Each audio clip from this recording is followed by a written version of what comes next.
Em nome do Pai que me criou, e do Filho que me resgatou, e do Espírito Santo que me santificou, divina vontade reina na minha vontade.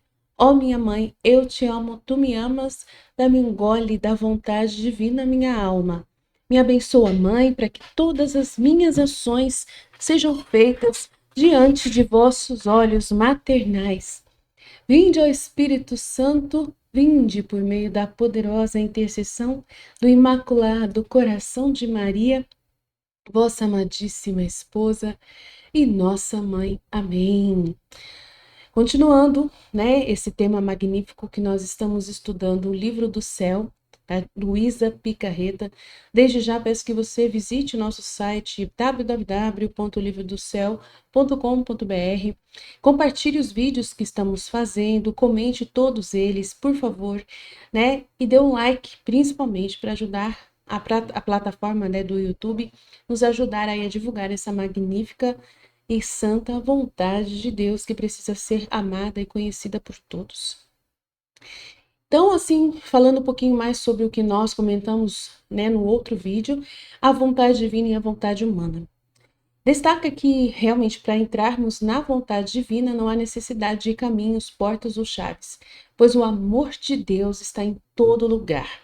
Isso sugere que a presença de Deus é universal e é acessível a qualquer pessoa. Mas a participação plena nessa santidade da vontade divina exige que a criatura conheça, tá? Conheça essa realidade do livro do céu, os escritos da Luísa Picarreta, e entenda o que é, né, dar sua vontade, que é a pedra que vai atrapalhar tudo, né? Que o ser humano remova a pedra da sua própria vontade para que Deus possa reinar, como nós já dizemos. Ele não vai criar nada, né, onde tem algo reinando já. Se já tem alguém reinando lá dentro da sua alma, que é a sua vontade mesma, né, onde a sua própria vontade, que com certeza quando é ela que está reinando dentro de você, normalmente é bem fácil o inimigo penetrar, né? Mas quando é Deus com sua vontade divina que está reinando dentro de você, o inimigo não tem poder para entrar. Ele não consegue, nem se ele quiser. Não consegue. E a pedra da vontade humana é uma metáfora que representa os obstáculos que nós mesmos criamos em nossas vidas devido ao nosso ego, desejos pessoais, apegos e resistências. A pedra simboliza tudo o que nos impede de nos entregarmos completamente à vontade de Deus.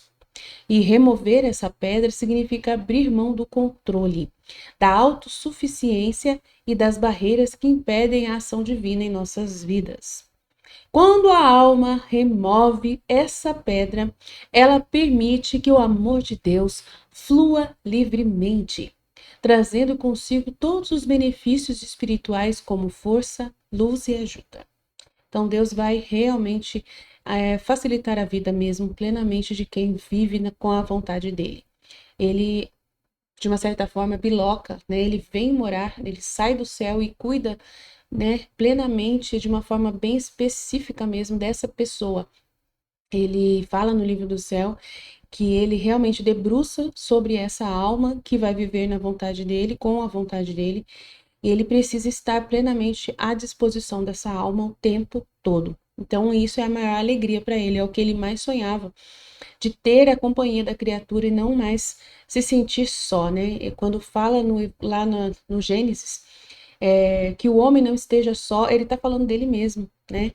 Que ele quer companhia e que precisa realmente, o ser humano precisa dessa ajuda de Deus em todo momento.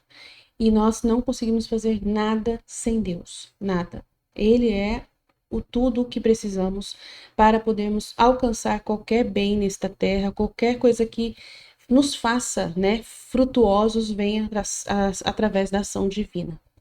Todo bem que é feito na terra é através da vontade de Deus. Só Deus que consegue inspirar um ser humano a poder fazer o bem. O próprio ser humano em si mesmo não consegue, devido à sua fragilidade e aos seus apegos, que ele é tão preso em si mesmo, e tudo que ele faz está contaminado, não tem uma pureza de intenção. Então vamos lá, existe aí então uma realidade de que para entrar na vontade divina, a alma precisa então ser simples e remover a pedra da sua vontade humana. Mas isso para a alma, né, para o ser humano, pode ser extremamente difícil. A pedra, né, mencionada sobre que é a própria vontade humana, é um obstáculo específico ou uma resistência profunda que pode ser desafiadora de superar.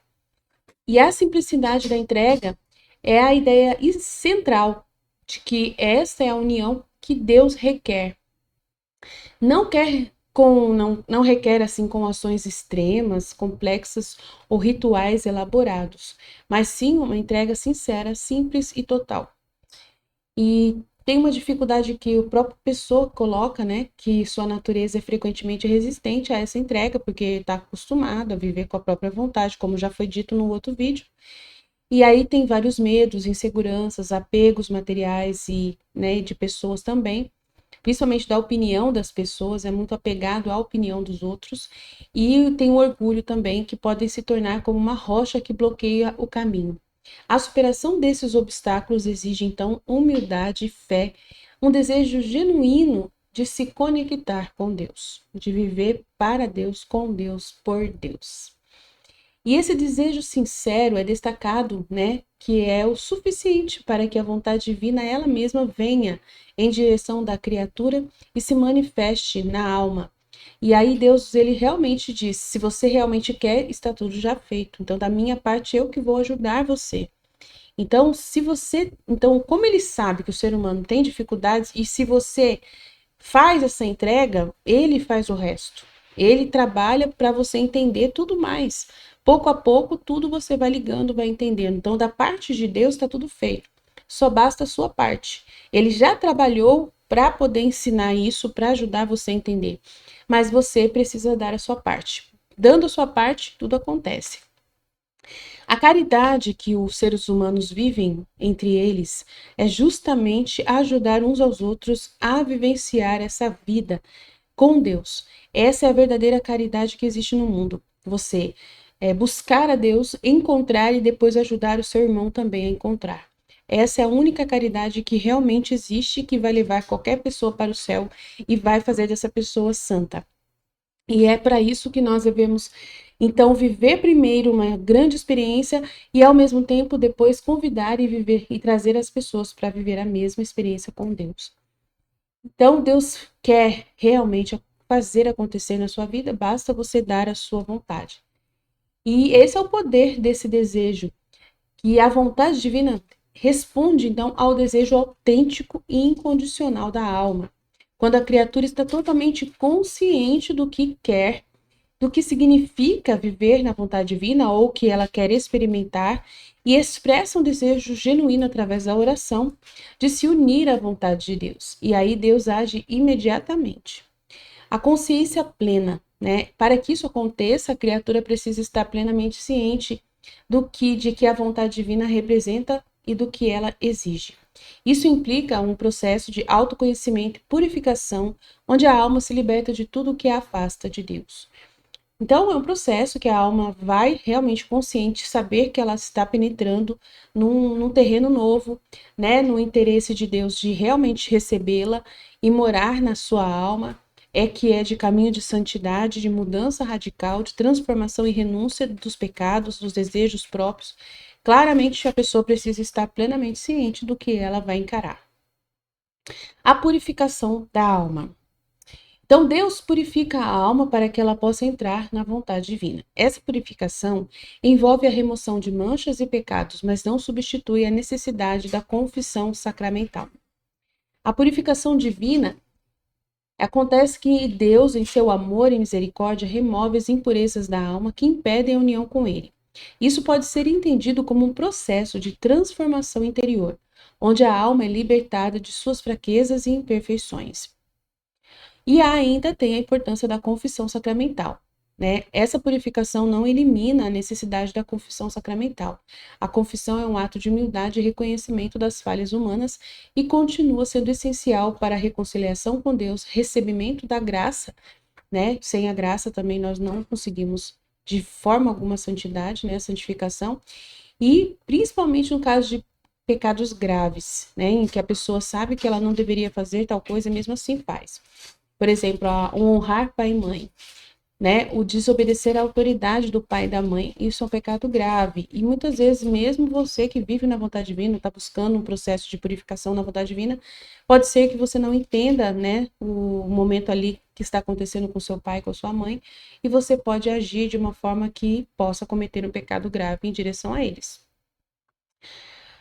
A controvérsia, né, que existe sempre entre a purificação e a confissão. Então, dizem que há uma possível controvérsia sobre a ideia de que a purificação divina poderia substituir a confissão. E não acontece. Realmente, Deus, ele não abre mão da confissão sacramental. Deus purifica essa alma para que ela possa viver na vontade divina, mas isso não anula de forma alguma a necessidade de continuar se confessando quando se está em pecado. A distinção entre purificação e confissão.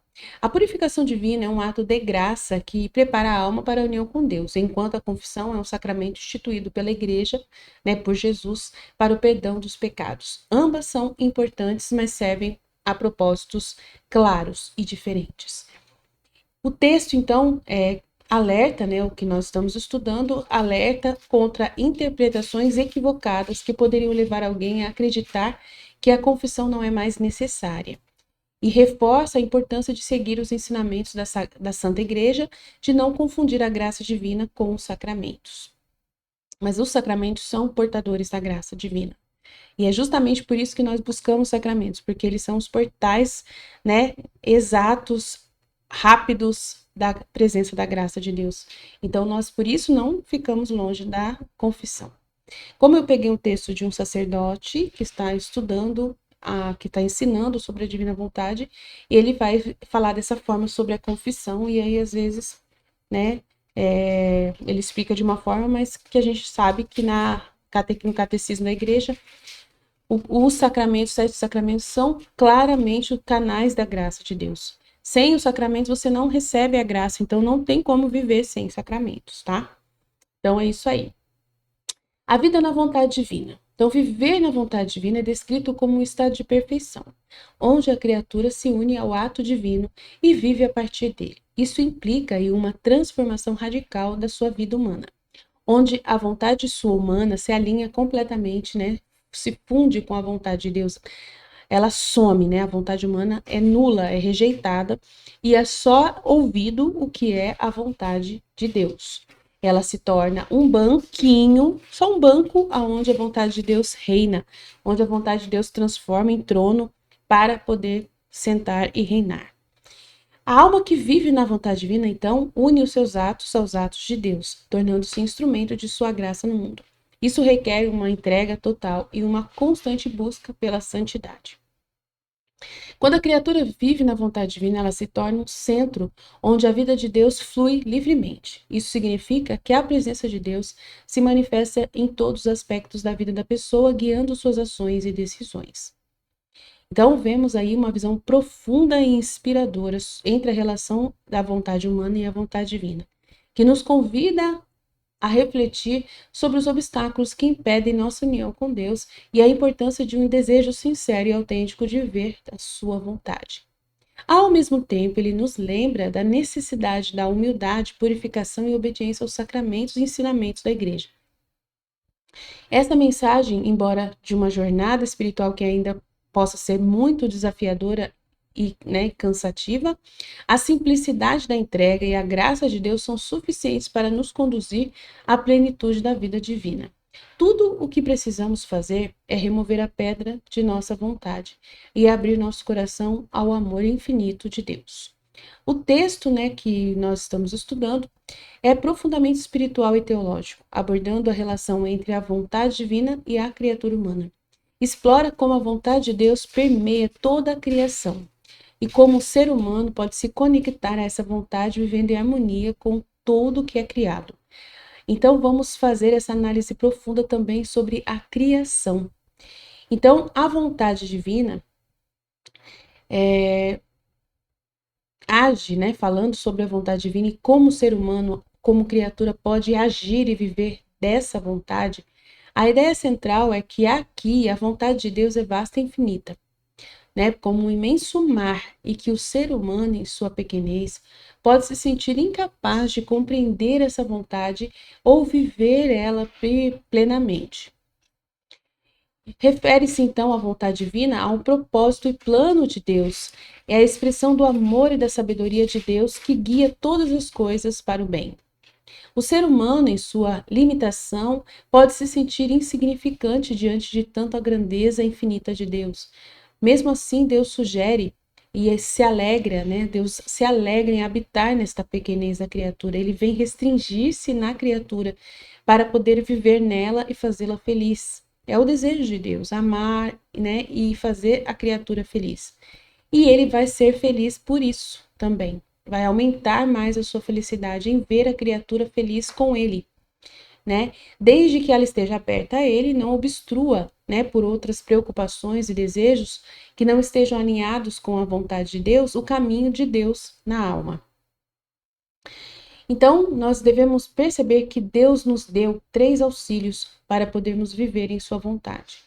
Embora não sejam explicitamente nomeados, podemos entender quais são esses auxílios. O primeiro é a graça divina, a ajuda sobrenatural do próprio Deus, que concede ao ser humano para que ele possa cumprir sua vontade. A graça, como eu disse, vem através dos sacramentos da igreja, instituídos por Jesus, e são dons gratuitos que capacitam a criatura a viver em harmonia com Deus. A graça que nós conhecemos, que está no Catecismo da Igreja Católica, é o caminho, né? É a forma com que Jesus deixou na igreja a informação, né, da sua vida divina, através da sua graça, do seu amor, da sua misericórdia, através da graça faz a pessoa alcançar essa amizade com Deus e até pode ser salva. E aí a alma cheia da graça, como a Nossa Senhora, né, bem Ave Maria, cheia de graça, o Senhor é convosco, né? Que o próprio anjo Gabriel, ao fazer o anúncio à Nossa Senhora, ele a saudou assim, ó Nossa Mãe, né? Para nossa mãe, Ave cheia de graça. Então, é muito importante entender o que é a graça. E a gente vai falar com as próprias palavras de Jesus nesse vídeo ainda, o que é a graça, conforme Jesus mesmo diz, tá? E além da graça, que é um dom gratuito que capacita o ser humano a viver nessa vida divina, mas aí precisa de o dom da divina vontade para poder viver a santidade divina. E aí aquilo que eu falei no vídeo que eu fiz anterior é esse, que a igreja precisa, além de conhecer sobre a graça, precisa alinhar aí o dom da divina vontade, que é um elemento novo, entre aspas, que não é novo, né, que já tinha sido dado a Adão desde antes lá, quando ele foi criado, e depois ele perdeu esse dom. E agora nos é devolvido através dos escritos de Luísa Picarreta o dom da divina vontade, através do trabalho que Jesus fez com Luísa Picarreta. É devolvido esse dom da divina vontade para a igreja e para todas as pessoas que quiserem, todas, sem distinção. Todos os seres humanos nascidos do planeta têm acesso a essa graça. Então está aí sendo dado para nós. E a igreja precisa, né, começar a explicar isso nos seus documentos, né, no catecismo, acrescentar esse elemento para esses novos tempos. Então, outra ajuda, outro auxílio para a criatura que quer viver na vontade divina é a criação. Né? Tudo que é criado por Deus tem essa função de nos ajudar a entender Deus, a conhecer Deus, a perceber Deus. A criação não é apenas um cenário ali, né, mas um meio real e ativo para um crescimento espiritual e material do homem. E essa presença em todas as coisas também é um auxílio em que Deus está presente em todas as coisas criadas. E cada elemento da criação carrega atributos divinos que refletem seu amor e o seu poder. Então, esses 3 apoios, a graça divina, a criação e a presença de Deus constante na criação.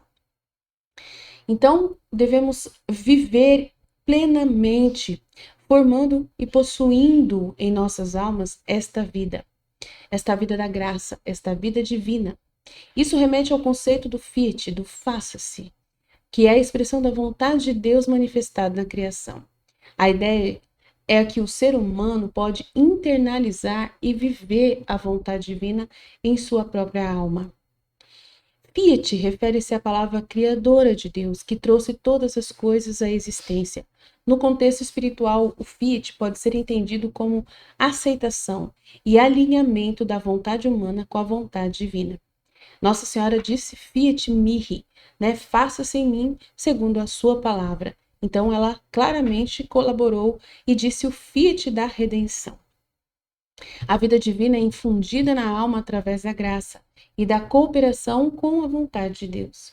Isso implica em uma transformação interior, onde a criatura se torna um reflexo do seu Criador. A criação, então, é essa expressão do amor de Deus, que cada elemento dela, desde os pássaros até o mar, carregam atributos divinos que refletem a bondade, sabedoria e poder de Deus. Os pássaros representam grande harmonia, o céu simboliza o infinito, o mar reflete o movimento contínuo, e assim por diante. Cada elemento da criação revela um aspecto do caráter divino de Deus. O amor de Deus em tudo. O amor de Deus não está apenas em coisas grandiosas ou em coisas espirituais, mas também nos detalhes mais simples da vida cotidiana.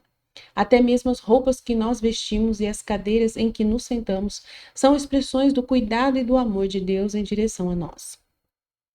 O homem, né, realmente criado nessa relação para viver com Deus, tudo que ele faz é uma transformação, né? Quando o homem cria alguma coisa, como a gente já disse também, tudo é criado já de um elemento que já tem na natureza. E isso nos leva a refletir sobre essa dependência humana em relação à criação e a Deus, e a responsabilidade de usarmos a criação da maneira correta para criar as coisas que precisamos. Transformação da matéria. O homem não cria a matéria, mas a transforma. Por exemplo, um celular é feito de materiais que já existiam na natureza, e sua funcionalidade depende das leis físicas estabelecidas por Deus. O texto, então, nos alerta para que o fato de que o homem pode usar a criação para o bem ou para o mal. A tecnologia, por exemplo, pode ser usada para comunicar e conectar as pessoas, mas também pode ser usada de maneira prejudicial nos relacionamentos. Então, devemos perceber essa ação da divina vontade e dessa graça tão grande, né? Termos essa consciência do amor de Deus é importante na criação. E inclui nesse material que nós estamos estudando uma reflexão sobre a ironia de o ser humano reclamar que Deus não o ama. Muitas vezes acontece, quando na realidade ele está completamente cercado por amor em todas as partes, em todos os elementos, né? A água, o sol, a lua, as estrelas, né? O calor, o frio, tudo isso é ato de amor a Deus. Isso nos convida a desenvolver uma consciência mais profunda da presença de Deus em nossas vidas. Precisa-se ter essa consciência espiritual do amor de Deus nas pequenas coisas. Muitas vezes não percebemos os sinais do amor de Deus ao nosso redor, mas até o cuidado de alguém da nossa família é amor de Deus. O que esse bem, o bem que qualquer pessoa realiza é a divina vontade na criatura, nessa pessoa que está agindo em direção a nós. Sempre, tá? Saiba disso. Sempre é a vontade divina que está amando através de alguém, através mesmo de um animal, de um pequeno animalzinho que você ama e que te dá carinho, que você sente ali o cuidado, o carinho do seu animalzinho de estimação. Ele é um canal de Deus. Ele é claramente um sinal do amor de Deus em direção a você. Tá bom? De desenvolver essa consciência espiritual nos ajuda, então, a reconhecer e valorizar esses sinais. Então, ter essa gratidão e reverência. Quando nós percebemos esse amor, a resposta adequada de Deus, a esse amor é a gratidão e a reverência. Isso implica em viver de maneira alinhada com sua vontade e usar os dons que ele nos deu de maneira responsável e amorosa. Então, as pessoas que ele nos deu, a gente vai começar a ter um relacionamento com elas diferente na divina vontade. Quando nós vivemos a divina vontade, a gente não vai mais olhar para nós, para os nossos benefícios próprios, mas sim para o que Deus deseja de nós.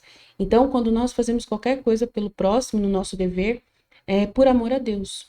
E aí, por causa de Deus, a gente está amando aquela pessoa, está fazendo o café dela, está fazendo a comida, né? Tá dando banho na criança, tá trocando o bebê, tá lavando a roupa, tá passando a roupa, deixando arrumadinho no guarda-roupa.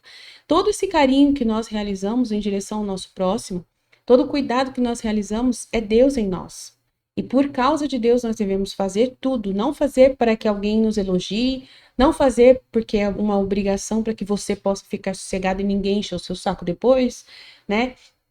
Não, você tem que fazer com a consciência de que Deus te colocou no planeta não porque você é sozinho, mas você é um canal para fazer o bem em todas as direções. E aí, quando sua mãe, seu pai pede alguma coisa, não é obrigação alguma, é sim um pedido, né? É uma ação de Deus que está agindo através deles para que você seja um canal da misericórdia de Deus, do amor de Deus em direção aos seus pais, em direção à sua família. E isso vice-versa.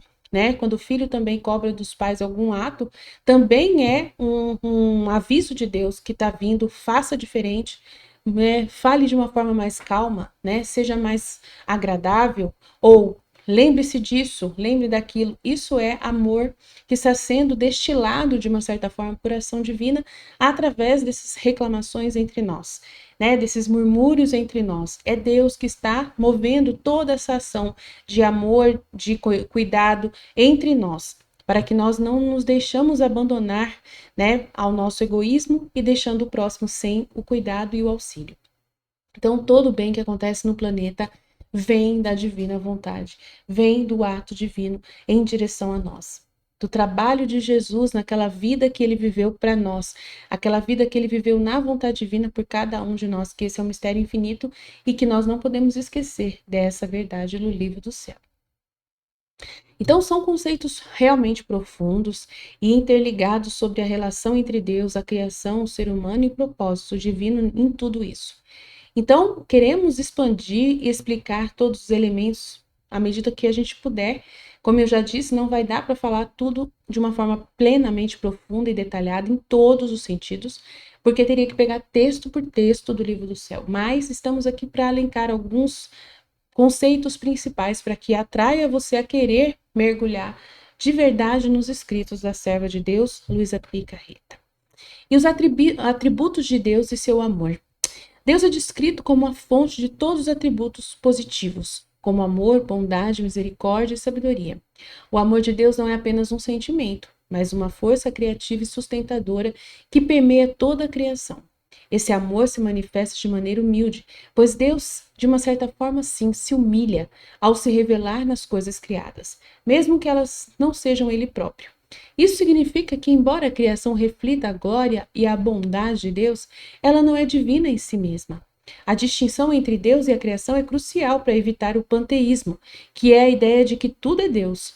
A criação é somente um meio que Deus usa para comunicar seu amor e seus atributos, mas ela não é exatamente Deus ou igual a Ele.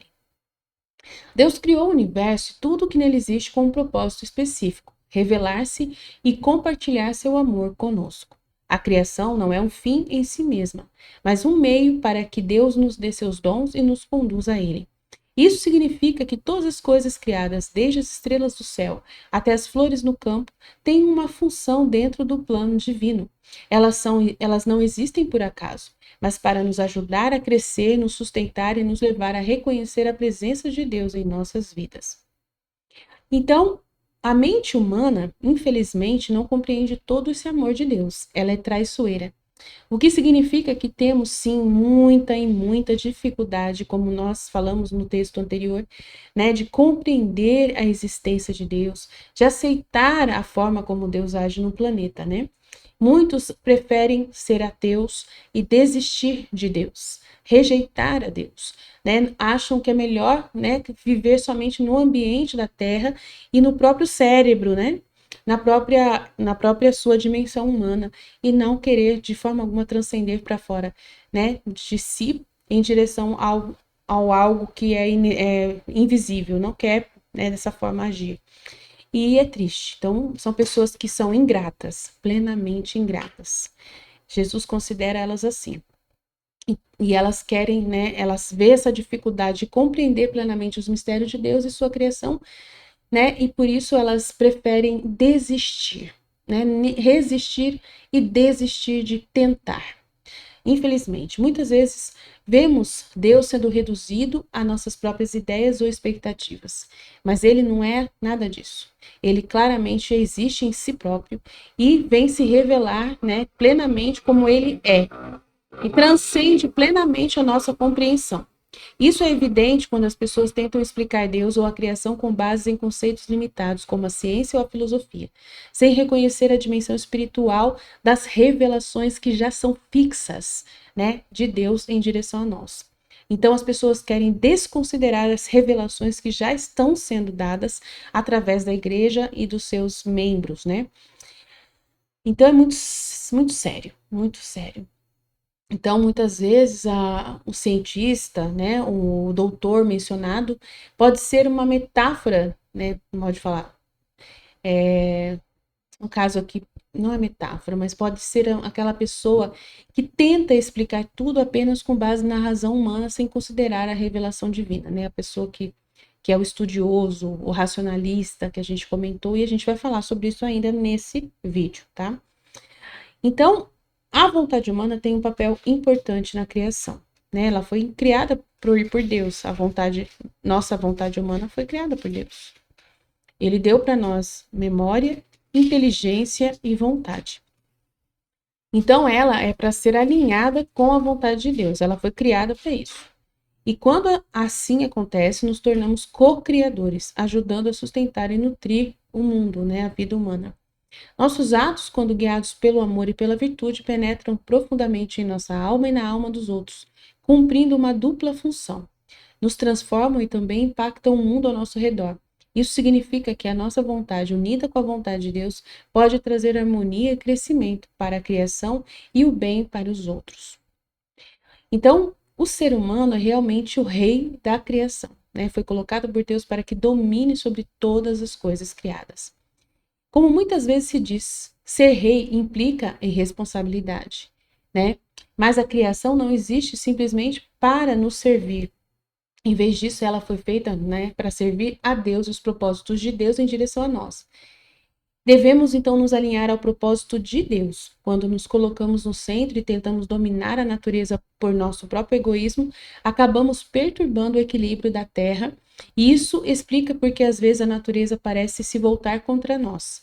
Na verdade, exatamente a justiça de Deus usando dela, permitindo que a própria natureza seja o nosso algoz. Está reagindo à falta de harmonia com o plano de Deus. Tudo na criação reflete a ação divina. O sabor de uma laranja, o canto de um pássaro, o vento nas árvores, tudo isso são manifestações do amor de Deus e de seus atributos divinos. Deus não inventou esses elementos aleatoriamente. Tudo que existe, por mais simples, por mais lindo, por mais absurdo que seja, interessante, difícil, esquisito, tudo é expressão de sua essência, que ele colocou na criação para que pudéssemos experimentar e desfrutar.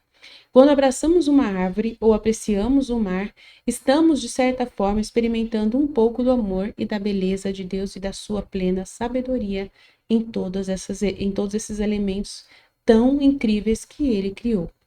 Quando é estudado o animal no mar, como o animal, né, consegue sobreviver respirando no mar, quando se vê a forma de procriação, né, dos peixes e de outros animais, é muito interessante tudo o que o Senhor está querendo mostrar. São revelações divinas, né? O conhecimento que se adquire do estudo e observação das coisas criadas. É um mistério infinito de amor de Deus, fazendo nos ocupar né, a nossa vida de tantos conhecimentos trazidos por Deus através da criação. A própria natureza nos ensina demais, muitos elementos da própria vida moral que deveríamos viver.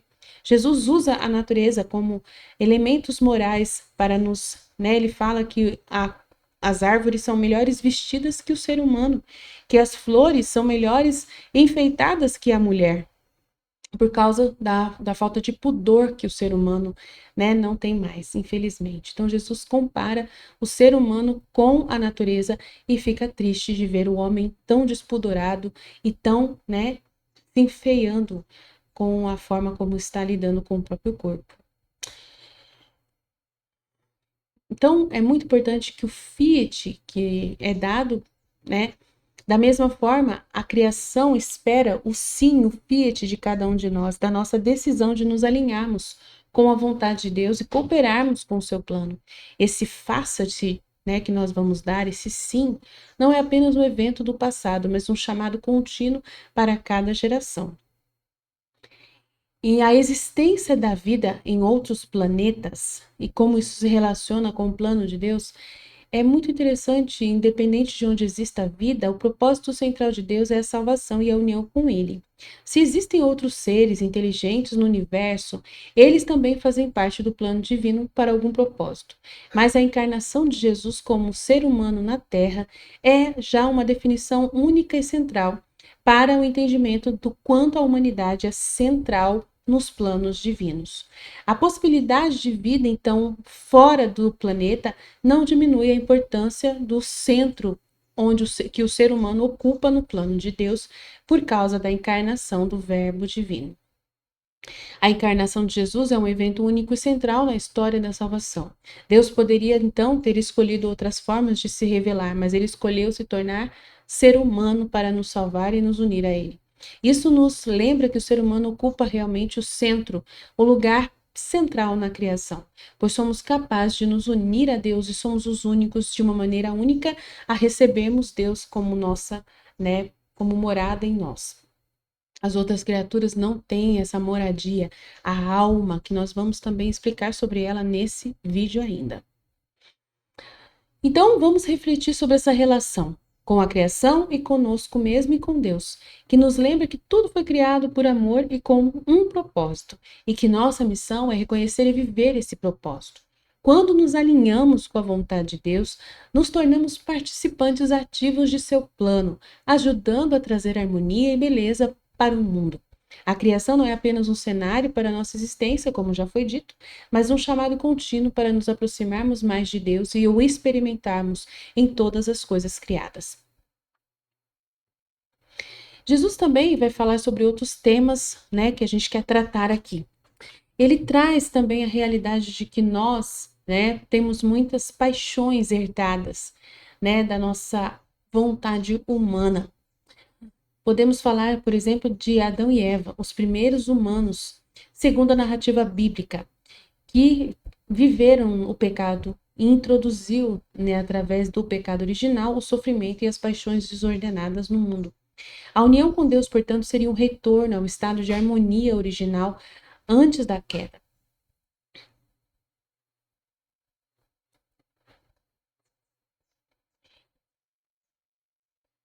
Aí nós podemos também alencar que dessas paixões que nós herdamos do pecado original, justamente os elementos que nos fazem ser apegados demais às coisas e não abrirmos mão, né, de certos elementos que nos agradam e que nos fazem né, que nos satisfazem no nosso né, no ambiente material e carnal. E o inimigo aproveita dessa realidade. Ele não tem poder se nós vivemos na vontade divina, desapegados dessas coisas. Mas quando somos apegados, ele usa dessa realidade das paixões para nos tentar e nos manipula e cria também, como ele pode e tem poder sobre a matéria, mas não a conserva. Isso pode ser interpretado como uma referência à capacidade dele de criar ilusões ou manipular a realidade de forma passageira em função de nos tentar nessas nossas necessidades das paixões, mas sem o poder de criar ou sustentar a vida verdadeira. Então ele não mantém uma vida verdadeira, de paz, de felicidade. Ele simplesmente nos tenta por causa das nossas paixões, né, nos manipula a ficarmos fixos ali, escravizados no pecado, mas só que ele não tem condições de trazer nenhum bem, né, para nós. Então, a ideia central é que o diabo, ele é um mal personificado, né? Ele é um imitador, ele oferece uma proposta para você, mas ele não consegue te dar o prêmio de verdade, de uma felicidade em torno daquilo que ele oferece. Por exemplo, você é apegado a dinheiro. Ele cria ilusões, ele manipula a realidade de uma certa forma para que você possa ter dinheiro. Mas só que ele não consegue fazer com que o dinheiro seja um elemento que te traga a plena felicidade. Você ainda continua cada vez mais vazio, vazio, vazio. Então é essa a realidade do demônio. E ele te escraviza cada vez mais nessas necessidades aí materiais. E então vamos falar sobre a criação e o problema do mal. Existem coisas ruins na criação, como animais venenosos, plantas tóxicas e doenças. Isso levanta a questão teológica clássica: por que um Deus bom permite o mal? Então, até mesmo as coisas ruins são parte da criação divina, mas não são destinadas ao homem. Em outras palavras, o mal existe como um teste ou como parte de um plano maior que ainda não compreendemos totalmente. A ideia de que o homem não é mais o destinatário do mal pode ser interpretada como crítica à arrogância humana, que se vê como centro da criação, mas não reconhece a soberania de Deus. E o mal na criação, né, que está falando pouco, né? Mas o mal dessas coisas não é, na verdade, mal. Esses elementos, eles têm a nos ensinar muitas coisas. Então, se a gente for pensar, nada que tem na criação que seja algum mal, entre aspas, que traga doença, que traga alguma toxicidade ou veneno, tudo isso é para nos ajudar a reconhecer esses elementos e podermos, né, trabalhar em torno deles para trazer até mesmo um trabalho, não para a gente matar as pessoas, não para fazer o mal, mas sim para, de repente, cuidar, né, de evitar ter acesso a certas coisas e ensinar os nossos filhos de que nem tudo a gente pode tocar à vontade, né, de que tem coisas que não podem ser feitas, né, que tem um limite que a gente tem que seguir, um respeito às coisas que foram criadas e que tem o seu papel em cada, né, tem um sistema que Deus criou e aquilo ali tem um papel de uma certa forma para poder nos proteger. Pode ser que esses animais, eles são parte de uma cadeia alimentar que vão eliminar animais nocivos, que vão eliminar, né, que cresça certas coisas que possam ser nocivas e destruidoras da raça humana. Então, tudo está no seu devido lugar. Mas o homem, às vezes, tem que entender essa estrutura, esse sistema, essa cadeia, né, que existe na natureza e respeitar, muitas vezes, o que Deus está favorecendo ali. Bem, eu não sei muito sobre isso, mas a gente pode depois aprofundar mais em meditações que possam ser feitas posteriormente no nosso canal. Vamos lá, então, gente.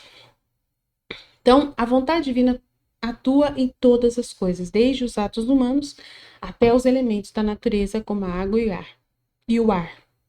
A chave aqui é reconhecer a presença de Deus em tudo e viver em união com sua vontade. Cada ato humano é visto como uma oportunidade para manifestar a vida divina. A liberdade humana permite escolher entre agir de acordo com a vontade de Deus ou contra ela. Crescimento espiritual. A circunstância da vida, incluindo sofrimentos e dificuldades, são vistas como meios para crescer na vontade divina. Em vez de pedir para ser liberado desses sofrimentos, dessas situações, nós devemos aceitar vivenciá-las em unidade com Deus para nosso crescimento e amadurecimento.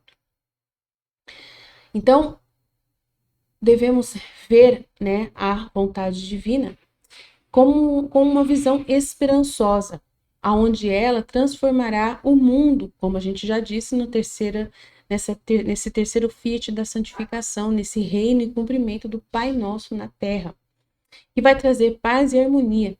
Isso está alinhado com a visão escatológica cristã, onde o reino de Deus será estabelecido após o período do anticristo.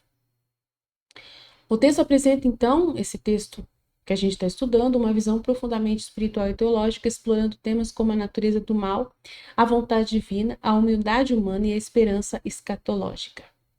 Ele desafia o leitor, né, a nós, a reconhecermos a presença de Deus em todas as coisas e a vivermos em união com sua vontade, mesmo diante dessas tantas dificuldades, desafios e aparentes contradições da vida. E falando mais, né, vamos começar aqui a entender mais coisas sobre essa realidade da luta do ser humano por superação. A deficiência, né, não significa que não tentaremos sair da nossa pobreza, né, da nossa dificuldade. Aqui a deficiência, né, do ser humano em entender, em viver, né, essa vida frutuosa da divina vontade, né, na vontade humana, a realidade do ser humano na vontade humana não conseguir, né, penetrar profundamente nessa ação divina e viver na miséria e na pobreza, não significa que ele não deve tentar sair dessa pobreza.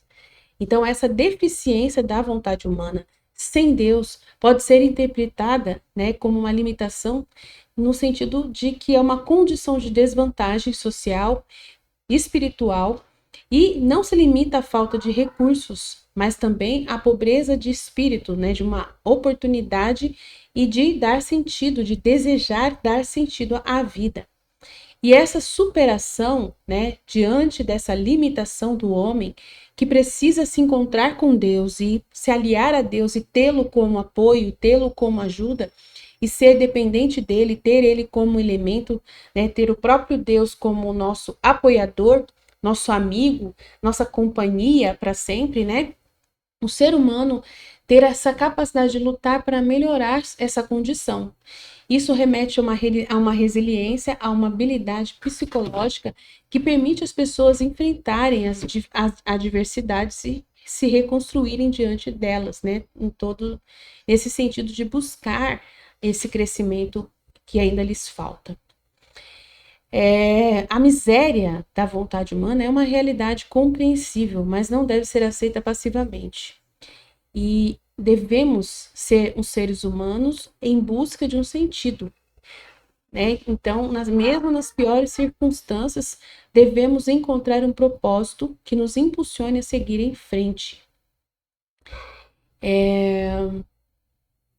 Ele conta a história aqui de um senhor chamado Carlos, um magnata que se transforma em mendigo para uma peça de teatro. E essa metáfora é poderosa para nós, pois é a ideia de que todos desempenhamos papéis ao longo da vida, seja como mendigos, magnatas ou qualquer outra coisa. E representa a recompensa final, o Oscar que ele recebeu, né? Como uma recompensa que no contexto espiritual pode ser interpretado como a vida eterna ou a realização divina. A vida é comparada como também uma grande peça de teatro onde cada pessoa desempenha múltiplos papéis. Isso remete à filosofia de Shakespeare, que o mundo é um palco e todos os homens e mulheres meramente atores. O prêmio máximo não é o sucesso material, mas a realização espiritual daquilo que agimos, né, os atos que fazemos. Nessa peça de teatro, né, fazemos um ato. E esses atos que nós realizamos que possa trazer para nós esse sucesso, esse triunfo, essa realização. Isso reflete a ideia de que o verdadeiro valor da vida está além do mundo material, em uma conexão com o divino. E a vontade divina, né, queremos viver de acordo com ela, aceitando todas as circunstâncias da vida, vendo essas oportunidades para crescermos espiritualmente. A vontade divina é descrita como um poder que permeia todas as coisas, desde o ar que respiramos até os alimentos que comemos. A vontade divina é apresentada como uma presença constante e amorosa que se manifesta em todas as coisas. Isso lembra o conceito de logos na filosofia grega e cristã, que representa a razão divina ou princípio ordenador do universo. Crescer através das adversidades, né? Todas as situações boas ou ruins são vistas como oportunidades para se conectar com o divino e crescer espiritualmente. Ecoa, né, da ideia de que os desafios são ferramentas para o desenvolvimento pessoal. Existem, né, nessa realidade espiritual, na natureza, na criação, os véus que escondem a presença divina. E esses véus são metáforas para a separação entre o mundo físico e o espiritual. A própria Eucaristia, né, é usada como um exemplo. O pão e o vinho são véus que escondem a presença real de Jesus. Os véus representam essa limitação da percepção humana. Enquanto vemos apenas a superfície material, a realidade espiritual está ali oculta, esperando ser descoberta. E as bem-aventuranças e os ensinamentos de Jesus que destacam a felicidade dos pobres, dos perseguidos, dos humildes nas bem-aventuranças, né? A ideia de que essas circunstâncias difíceis dessas pessoas que elas viveram foram exatos caminhos para se chegar ao reino de Deus. As bem-aventuranças ensinam que a verdadeira felicidade não está nas riquezas materiais, mas na conexão com o divino e na prática da compaixão. E existe também as obras de misericórdia, que é visitar os doentes, alimentar os famintos, como expressões da vontade divina. Isso reflete a ideia de que a espiritualidade deve ser vivida através de ações concretas. E viver na vontade divina não é uma mudança de ação, mas de intenção. Isso significa que as mesmas ações que você normalmente já faz, né, podem ter significados diferentes dependendo da sua intenção por trás delas. E essa é a chave espiritual para se viver na vontade divina. É a intenção, que transforma ações comuns em atos divinos e espirituais. Isso é muito, muito rejeitado, né, por muitos católicos e sacerdotes, teólogos. Dizem que de intenções o inferno está cheio. Então, tem alguns santos que foram assim, que não entenderam essa realidade da intenção como uma coisa importante, e só no Livro do Céu, da Luísa Picarreta, se fala claramente sobre isso, confirmando o que está nas Sagradas Escrituras. Porque nas Sagradas Escrituras, na Bíblia, se fala plenamente da intenção do coração, do quanto isso é importante. Mas alguma coisa aconteceu na igreja em que começaram a falar que de intenções boas o inferno está cheio. E aí foi por causa disso, por causa da vontade humana, que mesmo quando faz coisas boas, ela tem aí interesses pessoais e egoístas. Então, se levou em conta a parte ruim e se esqueceu a parte boa. E Jesus veio, então, resolver esclarecer essa realidade das intenções, né? Da reta intenção. E é muito importante que a intenção é que realmente transforma as ações comuns em atos espirituais e divinos. Isso lembra a filosofia de Kant, que argumenta que a moralidade de uma ação depende da intenção por trás dela. Viver na vontade divina é alinhar-se com um propósito maior, transcendendo o egoísmo e buscando a conexão com o divino. É uma visão realmente profunda e multifacetada da vida humana, destacando a importância da superação, da aceitação das circunstâncias e da busca por um significado espiritual. Através de metáforas, como essa peça de teatro ou os véus da realidade, esse texto nos convida a refletir sobre a natureza da existência e a conexão entre o material e o espiritual. Ao viver na vontade divina, podemos transformar nossas ações em expressões de amor e compaixão, alcançando assim a verdadeira realização. Então, é uma reflexão forte, né, de como se tem um preço para pagar, né, que nós temos em base de entrar na vontade divina. Tem um preço que nós vamos pagar. Sugere que nesse preço é o tirar a pedra da nossa vontade humana, renunciá-la. E não há para isso barreiras físicas ou materiais para se alcançar então aí o amor de Deus, pois esse amor está presente em todos os lugares. Mas o obstáculo principal é a pedra da vontade humana, que impede a plena participação nos efeitos do amor divino. Essa pedra simboliza a resistência humana, o apego à própria vontade e a dificuldade de se render completamente à vontade de Deus. Essa ideia central de que para entrarmos na vontade divina, devemos renunciar à nossa própria vontade, representada por essa pedra. A alma se abre para receber os bens divinos, força, luz, ajuda e tudo que é necessário para viver plenamente. E essa renúncia não é um ato de perda, mas de ganho, pois a alma passa a correr no amor de Deus, experimentando uma união profunda com Ele. A vida divina, né, e a vontade divina é simples, mas não fácil. A simplicidade está na ação necessária de remover claramente somente isso, a pedra da sua vontade, mais nada. O resto Deus faz, né? Ele disse, o resto ele faz. Então a gente está retomando e resumindo o que a gente disse, tá? Então, aos 3 auxílios, que é a criação como meio de apoio, a presença de Deus em cada ato humano e as circunstâncias da vida. Tudo foi criado por Deus com a missão de nos ajudar né, a crescermos na vida da vontade divina. A natureza, os elementos da natureza, os animais e até os objetos materiais contêm atributos divinos, véus, né, onde Deus se esconde, que podem servir de apoio para nós. Por exemplo, o sol, o vento, as estrelas e até os pássaros carregam em si aspectos do amor e da harmonia de Deus. Deus coloca também sua vida divina em cada ato, pensamento e palavra da criatura. Isso significa que cada ação humana pode ser uma expressão da vontade divina, desde que a criatura permita que Deus atue através dela. O primeiro movimento de qualquer ação vem de Deus e cabe à criatura decidir se vai cooperar com esse movimento ou resistir a ele. Todas as situações da vida, sejam elas boas ou ruins, são oportunidades para crescer na vontade divina. Doenças, dificuldades, alegrias, conquistas são meios pelos quais Deus trabalha na alma, ajudando-a a se purificar e a se unir mais profundamente a Ele. Em vez de rejeitar as circunstâncias desafiadoras, a criatura deve vivenciá-las na vontade divina, transformando-as em oportunidades de crescimento espiritual, né? Lembra daquela realidade dos sacrifícios, né? De você passar por cima deles através da ajuda de Deus, através das luzes que Deus vai dar. Então, no texto anterior eu falei que nós, né, muitas vezes, com a vontade humana, esbarramos na liberdade do outro e aí não conseguimos passar. Ficamos frustrados. Mas na divina vontade, Deus é nosso apoio, nosso aliado, e Ele nos orienta como agir para conseguir abrir todas essas portas que estavam fechadas, muitas vezes pela vontade de outras pessoas. A criação, então, espera o fiat, o sim da criatura humana. Assim como a Virgem Maria disse sim à vontade de Deus, cada ser humano é chamado a fazer o mesmo.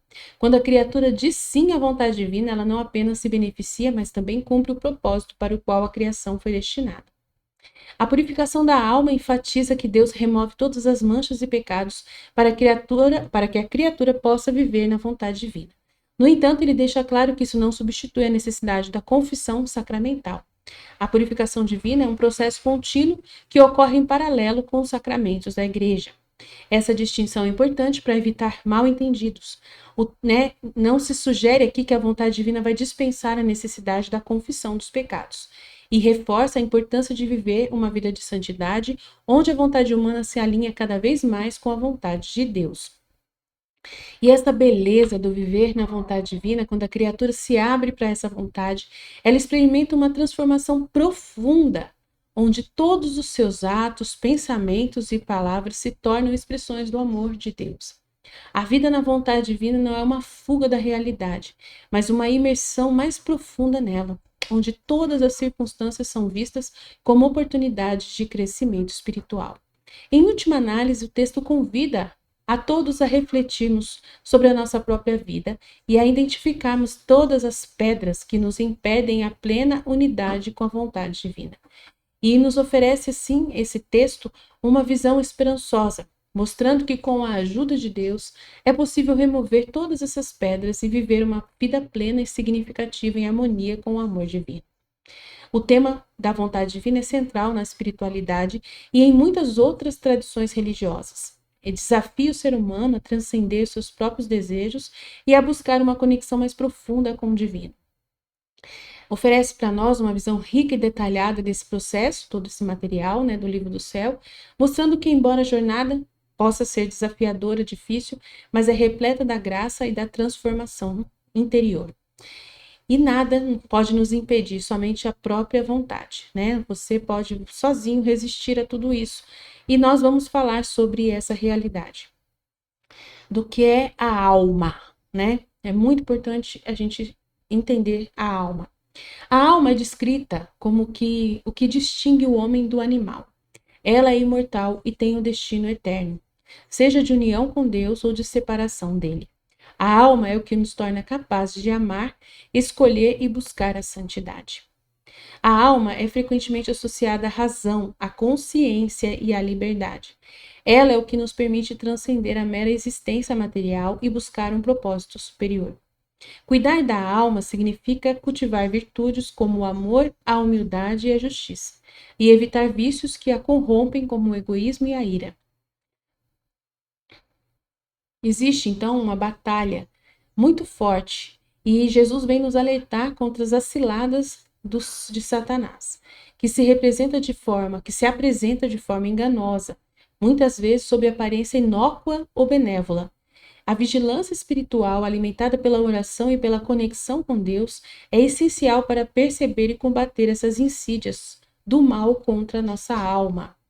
A ideia de uma batalha espiritual entre o bem e o mal é central em muitas tradições religiosas, porque a nossa alma pode morrer estando no corpo vivo. O Satanás sabe disso e ele vai trabalhar incansavelmente para fazer perder a sua alma em vida. Ele não vai esperar você morrer para acabar com a sua alma. Ele vai trabalhar incansavelmente durante a vida, arrumando as brechas que você mesmo dá, né, de aberturas pelas paixões que você carrega. Ele vai trabalhar incansavelmente para destruir sua alma no seu dentro do seu próprio corpo ainda respirando. Então esse é o trabalho dele. E a ideia de uma batalha espiritual entre o bem e o mal é central em muitas tradições religiosas. Satanás representa as tentações, ele é, né, a fonte das tentações que nos afastam de Deus. Devemos estar atentos às nossas escolhas e motivações, buscando sempre o que é verdadeiro e bom, mesmo quando o caminho fácil parece mais atraente, que é o que ele traz para a gente, a tentação.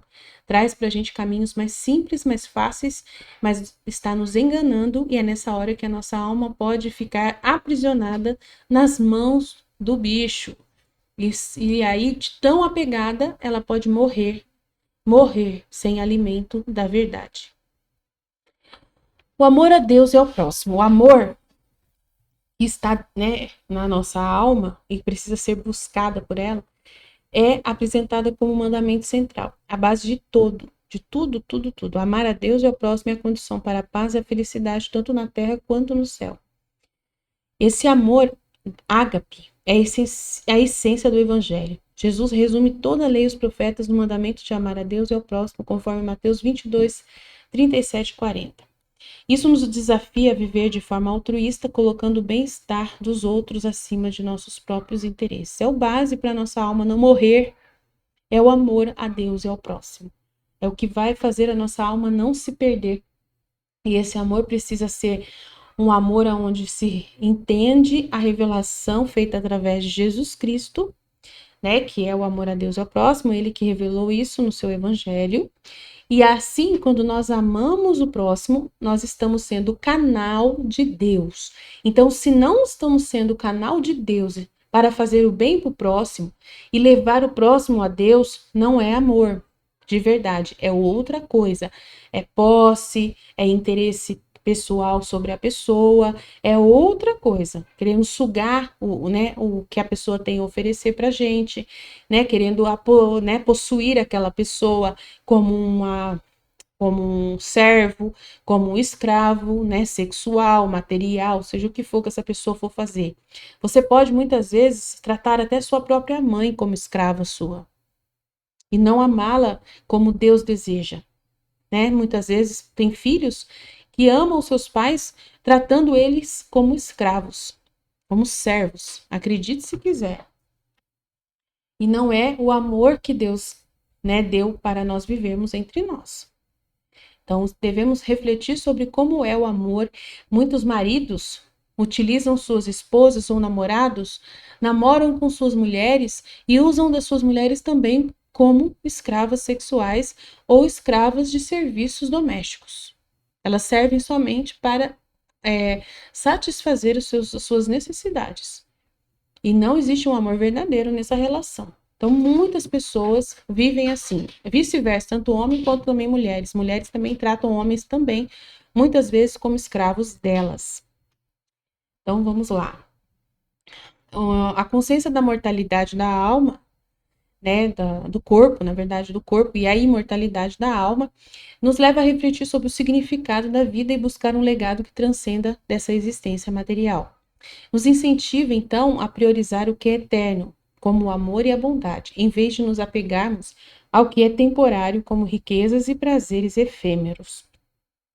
A humildade é destacada como uma virtude essencial da alma, e ele mesmo, Jesus, dá exemplo de humildade em si, na sua vida.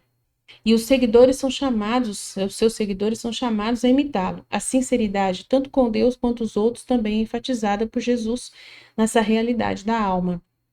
A simplicidade. A humildade é vista como uma antítese do orgulho, que é considerado o pecado original. A sinceridade é uma expressão de integridade e autenticidade da alma. Devemos evitar a hipocrisia e buscar viver de forma coerente, alinhando nossas ações com nossos valores mais profundos. Também temos que ter a vigilância e a prontidão espiritual. Aqui se usa a metáfora de lâmpadas acesas para ilustrar a necessidade de estarmos sempre preparados para o encontro com Deus. A vigilância espiritual envolve estar atento às tentações e manter a alma em estado de graça, em amizade com Deus, lutando contra o mal. Tem que existir essa vigilância, conforme está presente em várias passagens bíblicas, como na parábola das 10 virgens, conforme Mateus 25, 1-13, que nos lembra a não adiar nossa conversão, nosso compromisso com Deus, pois o momento da morte é incerto. Jesus também critica aqueles que têm as fórmulas, mas não vivem, que têm as regras e falam das regras, mas não vivem as regras. Isso se refere a pessoas que seguem os rituais e tradições religiosas sem uma conexão genuína com elas e com Deus, sem o entendimento do que elas são necessárias em direção a Deus e para que Deus as colocou em nossas vidas, A crítica à religião vazia é um tema recorrente hoje em dia, nos ensinamentos de Jesus, em Mateus 23, e também hoje em dia os pastores, pregadores, padres, muitos têm alimentado, trazendo essa conversa sobre a religião vazia, onde se condena, por exemplo, os fariseus, no Mateus 23, por sua hipocrisia. Isso nos desafia a buscar uma fé autêntica, que transforme nossas vidas e não se limite a práticas externas. Isso não está dizendo que a nossa igreja, a Santa Missa, as confissões, os sacramentos, eles sejam essa realidade vazia. Não é. Nós temos que continuar participando da nossa Santa Missa, participando da Eucaristia, comungando a Eucaristia, adorando a Eucaristia, entendendo que são canais de Deus, da graça atuante na terra. E não é vida na igreja de uma forma vazia. Tem que ter um significado verdadeiro. Não ser por hábito, ou por interesse sem sentido. A missa que você participa tem que ser vivida essencialmente, profundamente, nos elementos que ela traz para a sua salvação e para o significado da sua vida em direção a Deus e a unidade com Deus. É um canal de graça e é um aumento cada vez maior da graça, que nós participamos do sacramento ali, da Eucaristia em cada Santa Missa. E cada confissão que realizamos, aumenta-se a graça em nós, que é justamente a unidade com Deus. Nós ficamos mais próximos de Deus, quanto mais limpos nós estamos através da ação da graça, presentes na vida que nós temos nos sacramentos, na Igreja Católica. Então, nós não devemos viver hipocrisia na nossa religião católica, que é muitas vezes você ir lá, estar, vivendo a comunhão e não viver em comunhão com os seus irmãos. Ir na missa, não olhar na cara de ninguém, nem da sua família mesmo, e depois ir para casa e ser uma pessoa indesejável, uma pessoa, que não agrada as pessoas, que não trabalha o amor ao próximo, e aí você está vivendo aí uma intenção vazia, uma hipocrisia como os fariseus viveram, tratando as outras pessoas, como lixo, muitas vezes, e não pode ser assim, como escravos, como pessoas que não são amadas de verdade, como eu já falei agora há pouco no texto, no nosso vídeo. Então é uma crítica muito importante. E a oração para a alma é um canal de força que nos ajuda a resistir às tentações e nos mantermos unidos a Deus. A oração é um diálogo com Deus, uma forma de buscar a sua vontade e receber a sua graça. Devemos cultivar em nossa alma uma vida de oração constante que nos mantenha conectados com Deus em todos os momentos. E ele nos apela à santidade, que é a meta de todo cristão. A santidade envolve amar, perdoar, ser humilde, viver em conformidade plena e unidade da vontade divina. A santidade divina é viver fundido somente com a vontade de Deus e abrindo mão da sua própria, A santidade é a vocação de todos os batizados, como expresso no chamado universal à santidade no Concílio Vaticano II. Isso nos convida a buscarmos a perfeição no amor, mesmo que isso exija sacrifício e esforço contínuo. Isso é uma exortação profunda e poética de viver uma vida autêntica, centrada em Deus e guiada pelo amor. Jesus, então, nos convida a refletir sobre nossa alma, nossas escolhas e nosso destino eterno, enquanto nos alerta sobre as ciladas do mal e a importância da vigilância espiritual. Cada conceito apresentado é um convite a uma transformação interior que se reflete em nossas ações e nas relações com os outros.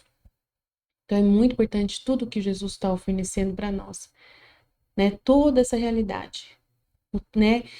Exortando-nos à humildade, à sinceridade, à castidade, o perdão e compaixão, né? Deixar a nossa vida sendo guiada pelos valores espirituais e não pela busca de riquezas, poder e prazeres carnais.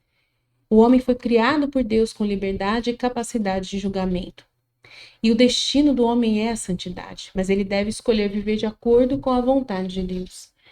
Né? Essa necessidade de estarmos sempre vigilantes, preparados para o encontro com Deus, mantendo a alma em estado de graça e evitando a morte espiritual, como eu já disse. Então, Jesus é apresentado como um modelo de humildade, amor e sacrifício. E ele chama os homens a seguirem os seus ensinamentos e a viverem em conformidade com sua vontade. Então, é muito importante tudo que nós estamos aprendendo, né?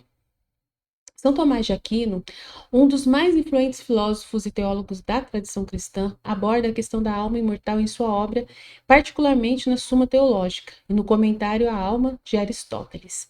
Sua explicação sobre a alma imortal é profundamente enraizada na filosofia aristotélica, mas também integra elementos da fé cristã. Aqui estão os pontos principais de sua visão. A alma como forma do corpo. Tomás de Aquino segue Aristóteles ao definir a alma como a forma substancial do corpo. Isso significa que a alma é o princípio vital que organiza e dá vida ao corpo, tornando-o um ser vivo. A alma humana, no entanto, é única, porque possui capacidades intelectuais que transcendem a matéria. A alma humana é imaterial e imortal. Enquanto as almas dos animais e plantas estão intrinsecamente ligadas ao corpo e perecem com ele, a alma humana é imaterial e subsiste além da morte do corpo. Isso se deve à sua capacidade de conhecer e desejar objetos universais e materiais como a verdade e o bem, e que indica que a alma não depende inteiramente do corpo para sua existência. A imortalidade da alma. São Tomás de Aquino argumenta que a alma humana é imortal, porque é capaz de operações intelectuais que independem do corpo. A alma pode compreender realidades universais e eternas, o que sugere que ela mesma possui uma natureza eterna. Além disso, como a alma não é composta por partes materiais, ela não pode se decompor ou deixar de existir.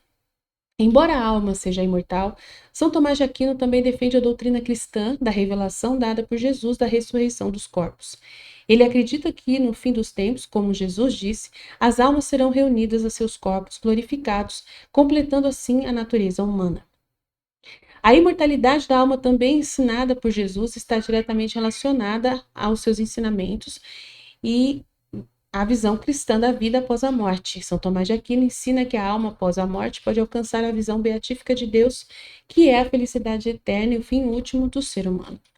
Em resumo, para São Tomás de Aquino, a alma humana é imortal, porque é imaterial e capaz de operações intelectuais que transcendem o corpo físico.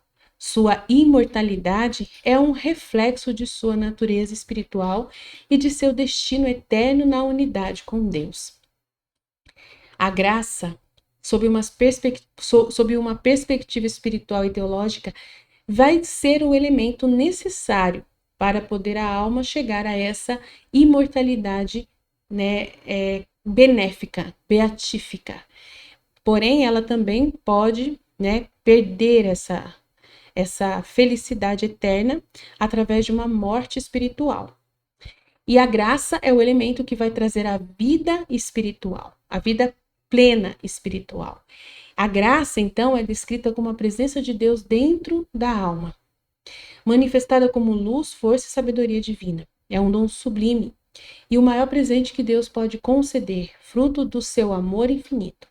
A graça é o que diferencia os seres humanos de meras criaturas animais, elevando-os a uma condição superior, espiritual. A graça permite que a alma viva no Pai, no Filho e no Espírito Santo, ou seja, em comunhão com a Trindade. Ela diviniza a alma, a graça, tornando-a semelhante a Deus e capacitando-a a viver uma vida espiritual plena. A graça é essencial para a santidade e para a realização dos milagres, pois é através dela que a alma se conecta com a vida divina. A perda da graça é descrita como uma morte espiritual, onde a alma se torna como um galho podre que cai da árvore da vida. Sem a graça, os sacramentos e os méritos de Cristo tornam-se plenamente inúteis para a alma.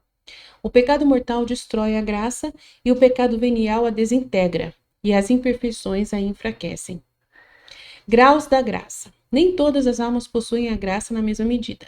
Não porque Deus a conceda de forma desigual, mas é porque as pessoas a conservam de maneiras diferentes. A graça pode ser fortalecida ou enfraquecida dependendo das ações e da disposição espiritual da alma.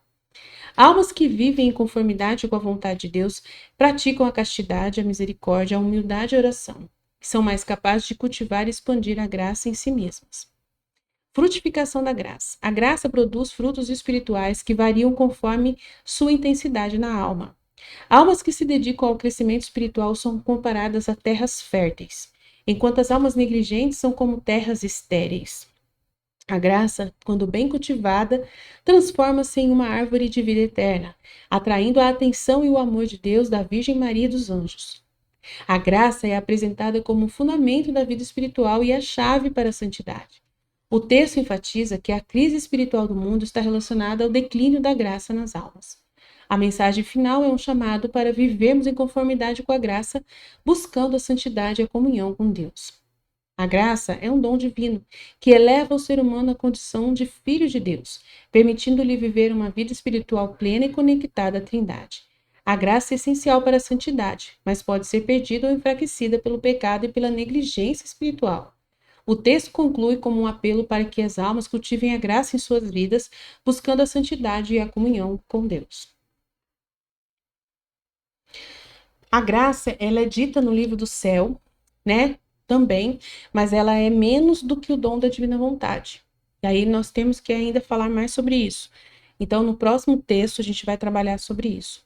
A diferença entre a graça e o dom da divina vontade, tá? Vamos continuando aqui o que Jesus quer falar. Jesus, ele fala, né, com foco nesses temas que entre o Pai, o Filho e o Espírito Santo, existe a importância do amor, né, total entre eles.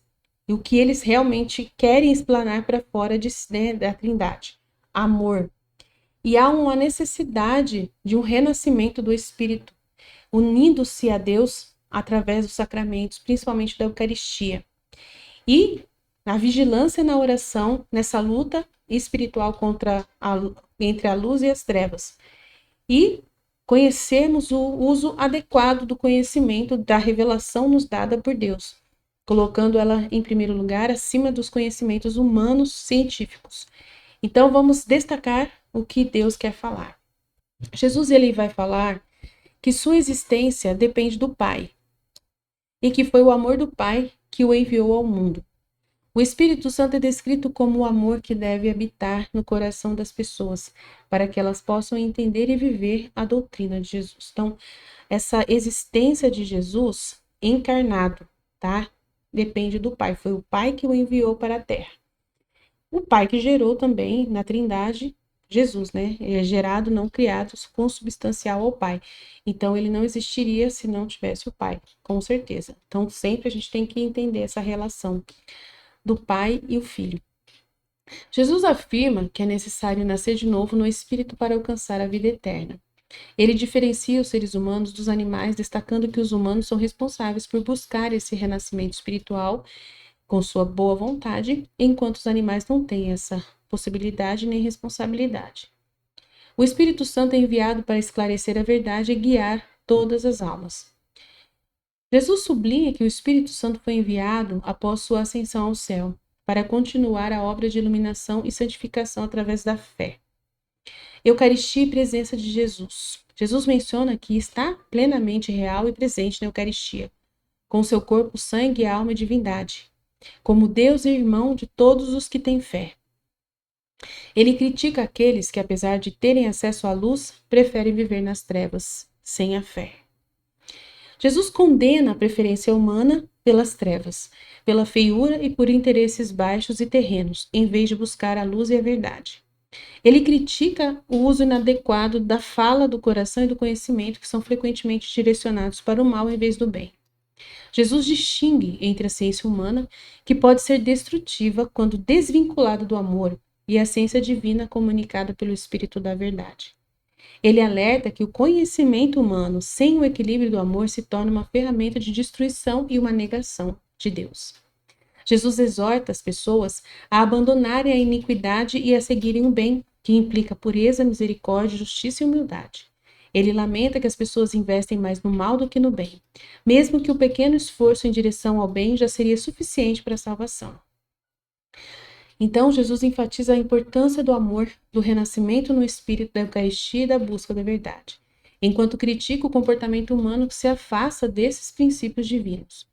Ele diz: quando uma alma se torna tão minha, o amor toma o lugar da lei e dos mandamentos, ambos divinos, mas ainda assim fazendo sua presença ser sentida.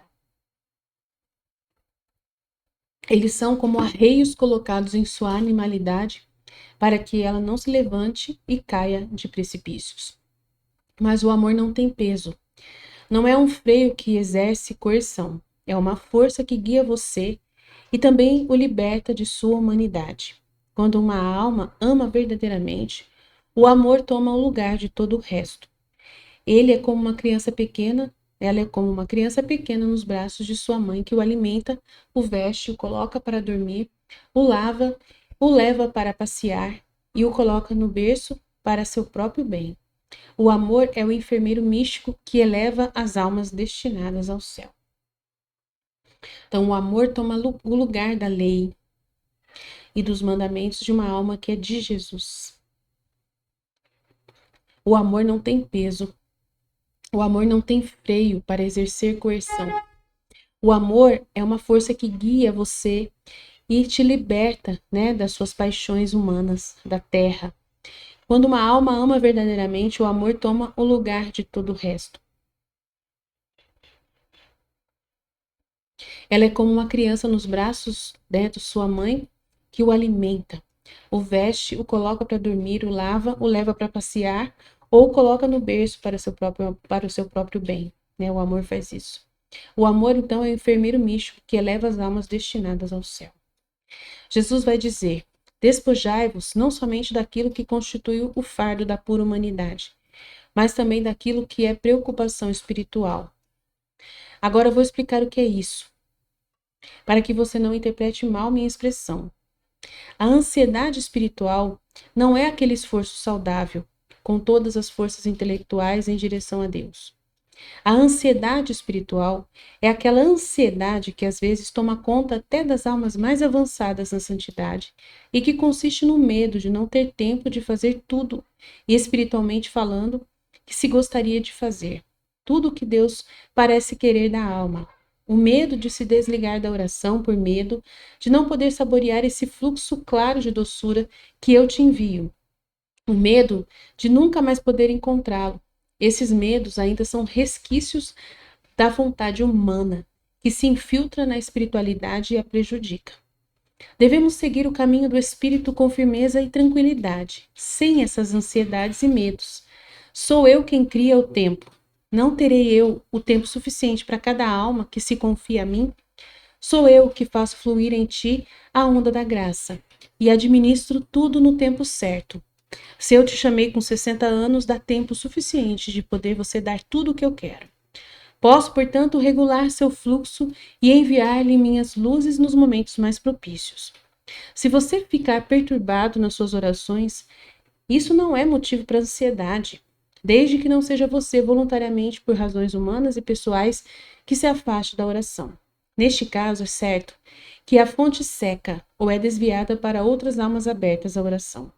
Mas se o seu problema é causado pela caridade para com o próximo, isso não vai secar a fonte de luz em você e nem te desvia, mas sim aumenta e te atrai mais e mais, porque tem caridade. Quando tem caridade, tem Deus, e quem tem Deus tem suas luzes. Por isso não tem motivo para ansiedades espirituais. Deus não é propriedade exclusiva dos católicos, e os católicos que não trabalham para os não católicos estão muito enganados. Eles não trabalham para o interesse do Pai, são apenas parasitas que vivem às custas do Pai sem lhe dar ajuda filial. Deus não precisa de ajuda porque Ele é muito poderoso, mas Ele quer isso de você de qualquer maneira. Deus circula como sangue vital nas veias de todo o corpo do universo, deste grande corpo criado por Ele. É Jesus falando, tá, gente? Eu peguei o trecho da Valtorta, do próprio Jesus falando, tá? Deus circula como sangue vital nas veias de todo o corpo do universo, deste grande corpo criado por Ele. O catolicismo é o centro. Mas como poderiam os membros mais distantes ser vivificados por Deus se o centro se fechasse em seu tesouro e excluísse os membros do benefício? Deus também está onde uma fé diferente, de outras pessoas, ou um espírito diferente faz alguém pensar que ele não está. E em verdade vos digo que não é o que parece que é verdade. Muitos católicos são mais desprovidos de Deus do que um selvagem, de que um pagão, de que um bruxo, feiticeiro. Porque muitos católicos têm apenas o nome de filhos de Deus. Pior, eles vilipendiam e fazem vilipendiar esse nome com as obras de uma vida hipócrita, cujas manifestações são a antítese dos ditames da minha lei. Quando não chegam ao ponto de rebelião até aberta, que os torna inimigos de Deus. Enquanto na fé de um não católico, errônea em essência, mas corroborada por uma vida reta, há mais do sinal do Pai. Essas são apenas criaturas que precisam apenas conhecer a verdade que ainda lhes falta. E os falsos filhos, por outro lado, são as criaturas que devem conhecer, além da verdade, o respeito e o amor a Deus. As almas que querem ser minhas devem ter misericórdia dessas pobres outras almas desconhecidas da verdade. Mas as almas vítimas também devem se sacrificar por elas. O que eu fiz diferente? Eu não me sacrifiquei por todos? Se é misericórdia alimentar, vestir, saciar, sepultar, educar, confortar, o que será obter à custa do próprio sacrifício a vida verdadeira para os irmãos? Se o mundo fosse misericordioso, o mundo possuiria Deus. E que torturas você cairia como uma folha morta? Mas o mundo, e especialmente os cristãos no mundo, substituíram o amor pelo ódio, a verdade pela hipocrisia, a luz pela escuridão, Deus por Satanás. Então, se o mundo fosse misericordioso, o mundo possuiria Deus, e que torturas você cairia como uma folha morta? Eu não entendi essa parte, mas tudo bem. O mundo possuiria Deus, então eu entendi. Se o mundo fosse misericordioso, o mundo possuiria Deus. E que torturas você cairia como uma folha morta?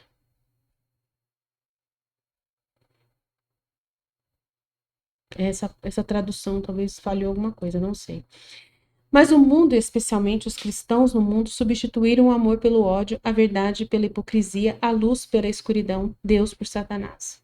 E Satanás, onde semeia a misericórdia e a fiz crescer com meu sangue, espalha seus problemas e os faz prosperar com o seu sopro de inferno. Seu tempo de derrota chegará, mas por agora ele vem para que você o ajude. O demônio, Satanás, o anticristo. Vai vir antes desse tempo do reino da divina vontade. Tá? Então, nós que pegamos um texto de Jesus puro e simples e começamos a ler, mas aí pegou essa partezinha, eu peço perdão, porque eu sou sincera, não entendi essa parte, mas tudo bem. Eu entendi a maioria do texto, só essa partezinha que eu não entendi. Mas eu peguei puro e simples porque eu achei muito valioso trazer para essa nossa discussão. Então, ele fala, a provisão, a providência, a bondade paternal atuam ali com o quê? Com sua vontade. A vontade de Deus é o instrumento que faz de vocês fibras selvagens, tecidos preciosos e lãs preciosas. Atua em você, Deus atua em você de mil maneiras, oferecendo-lhe, a vontade divina atua em você de mil maneiras, oferecendo-lhe cruzes, ilustrando-lhe a beleza de uma mortificação e atraindo-o com seu convite para realizá-la, guiando-o com suas inspirações, mortificando-o com seu castigo paternal, distorcendo-o com a orientação dos mandamentos. Quando uma alma não somente recusa a obra de Deus em si, mas também abriga ódio ao Pai e aos seus irmãos, então nossa obra desaparece completamente. E o mestre do pecado, Satanás, passa a residir naquele emaranhado de paixões descontroladas. Então é muito sério, né, o que nós estamos lendo aqui. E sobre o racionalismo, vamos ver o que Jesus falou sobre o racionalismo. Jesus expressa tristeza pela forma como o racionalismo se infiltrou nos corações, inclusive entre aqueles que se dizem seus seguidores. Ele critica a atitude dos sacerdotes que, embora preguem sobre ele e seus milagres passados, negam o seu poder atual, como se ele não fosse mais capaz de falar às almas ou realizar milagres. Acreditar é apresentado como um sinal de pureza, fé e inteligência, enquanto questionar, criticar e negar são associados a uma vida de peso e não de espírito. Jesus enfatiza que deve-se continuar a falar e agir adaptando sua mensagem às necessidades dos tempos atuais. E ele critica a tendência de se apegar a interpretações antigas e estáticas, sem considerar que ele, como Deus e Verbo eterno, está hoje falando e revelando novas verdades. Há um chamado para que as almas se tornem vivas novamente, superando a condição de autômatos, que têm movimento, mas falta de inteligência e caridade. Então, há uma chamada para que as almas se tornem vivas novamente, superando essa condição de autômatos, que tem movimento, mas falta de inteligência e caridade. A importância da caridade. Jesus afirma que sua obra atual é o milagre da caridade, destinada a salvar o gênero humano, especialmente as almas sacerdotais, que são essenciais para a salvação de muitos. Ele pede menos ciência e mais caridade, menos livros e mais evangelho, e que as almas sejam iluminadas por ele, que é a luz. A limpeza espiritual é necessária para abrir espaço para essa luz. Jesus menciona que suas palavras são destinadas tanto ao interlocutor quanto ao Pai, que as usa para orientação e conforto de outras almas. Né? O Pai, que ele está dizendo o Padre, né? Tanto aquele que recebe quanto aquele que está falando, né? Ele expressa uma dor profunda por ser visto como terra inimiga por alguns, e que representam uma rejeição à sua mensagem e ao seu poder. Então ele sente uma dor profunda por ser visto como terra inimiga por alguns, o que representa uma rejeição à sua mensagem e ao seu poder. A missão de renovação no final do milênio. Jesus descreve sua obra como uma tentativa de segunda salvação do gênero humano nestes tempos, especialmente no contexto do final do segundo milênio. Ele substitui púlpitos vazios ou aqueles que pregam palavras sem vida, mas lamenta que poucos, mesmo entre seus ministros, sejam dignos de compreendê-lo. O texto, da Valtorta é uma explanação sobre a necessidade de renovação espiritual, uma crítica ao racionalismo e à falta de fé, um chamado para que as almas voltem à caridade e à inteligência espiritual e à luz de Cristo. Ele também reflete sobre a relação entre ele, o Pai e os fiéis, destacando a dor de ser mal interpretado e rejeitado. Então, esse texto simples, é dito assim: não, por enquanto o que eu digo deve servir a você e ao Padre. Você sabe como se comportar. Quanto ao Padre, estou muito, muito feliz que ele use minhas palavras para si mesmo, das revelações dadas para Maria Valtorta, para sua própria alma em sua pregação, para a orientação e conforto de outras almas, sacerdotais ou não. Mas ele não precisa revelar a fonte ainda, que vem da Valtorta. Uma das maiores dores que eu tenho é ver como o racionalismo se infiltrou nos corações, até mesmo nos corações que se dizem meus. Seria inútil compartilhar tal presente com os sacerdotes. Justamente entre estes estão aqueles que, pregando a mim e aos meus milagres do passado, negam o meu poder, como se eu não fosse mais o Cristo, capaz de falar às almas que definham por falta da minha palavra, quase como se admitisse a minha incapacidade atual para o milagre e o poder da graça no coração. Acreditar é um sinal de pureza e também de fé. Acreditar é inteligência e também fé. Quem crê na pureza e na inteligência distingue minha voz e a reúne. Outros questionam, discutem, criticam, negam. Por quê? Porque eles vivem de peso e não de espírito. Eles estão ancorados nas coisas que encontraram e não pensam que essas coisas vieram de homens, que nem sempre viam as coisas corretamente. E mesmo que vissem as coisas corretamente e escrevessem corretamente, escreveram para sua época e foram mal compreendidos pelas pessoas futuras. Não pensam que eu possa ter mais a dizer, adequado às necessidades dos tempos, e que sou mestre de dizê-lo como e a quem eu quiser, pois sou Deus e o Verbo eterno que nunca deixa de ser o Verbo do Pai. Então ele está falando porque ele está narrando para Maria Valtorta em 1943 um evangelho e muitas revelações e verdades que ele quer que seja considerado, não só para Valtorta, mas para todas as místicas que ele está ditando, né, mensagens, e principalmente a Luísa Picarreta, né? Então ele está querendo que as pessoas se abrem a essas verdades das revelações particulares, né, dentro da Igreja Católica. Ele está falando mais: estou tentando as últimas provas para inflamar as almas que não são mais almas vivas, mas autômatos dotados de movimento, mas não de inteligência e caridade. Minha obra desde o início deste século, o último deste segundo milênio, é um milagre da caridade para tentar a segunda salvação do gênero humano, especialmente das almas sacerdotais, sem as quais a salvação de muitos é impossível. Eu substituo púlpitos vazios ou púlpitos que tocam palavras sem vida real, mas poucos são aqueles que são dignos de me compreender, poucos até mesmo entre os meus ministros. Então deixe o padre agir de acordo. Tire proveito e informe-se do que eu digo para você, para todos, mas acima de tudo, procure acender a caridade nos corações também dos seus irmãos. Menos ciência e mais caridade. Menos livros e mais evangelho. E luz nas almas, porque eu sou luz. Limpe tudo para abrir espaço para a luz. Né? Ele está falando livros que ele está falando de materiais humanos, de filosofia, né? De materiais assim, já, né? Passados. O padre diz que eu estou em terreno inacessível, olha lá, que sou terra inimiga, e isso é uma grande dor para mim. Que o padre diz que que eu estou em terreno inacessível, que sou terra inimiga, e isso é uma grande dor para mim. Estranho, né? Então, o padre falou isso. Por isso que eu li o texto para vocês entenderem o que quis dizer na explicação do texto, também. Por enquanto está bom. Espero que você tenha entendido muitos elementos da Divina Vontade. Nós iremos ainda tratar mais coisas. Pode ficar tranquilo, ainda tem muito chão pela frente.